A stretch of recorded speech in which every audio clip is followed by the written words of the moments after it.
This video is about the Materials Advanced, which are found within your Server tab and in the MA tab within that. The MA stands for Materials Advanced, and you can see here is a quick thumbnail that we have of a Material Advanced that's already saved into this Server tab.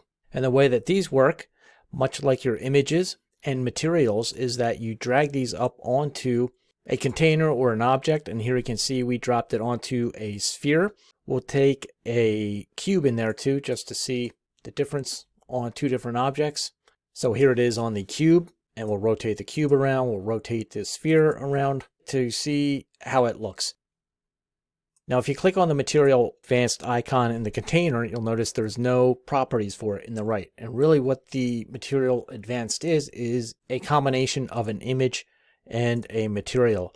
So if we come up into our scene tree here, and I right click on this icon of the Material Advanced, we have this option here. It's called Split Material Advanced.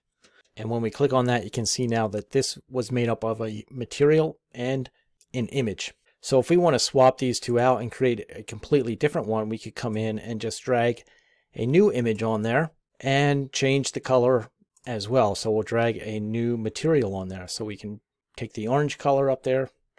And now what we can do is combine these two. So we can right click on it and we can say merge to Material Advanced, and we can click on our little MA tab and drag this icon down into our MA window and give it a new name and hit OK. Now this Material Advanced is there to use at any time. You can come in, drag it onto your new container, right click on it, split the Material Advanced if you want. So the look of the Material Advanced will depend on both the image and the material you're using. And remember with the image is that you could come in to your image mapping and change the mapping of the image for different looks. So we could change this to linear and save it that way, and or reflection or save it that way.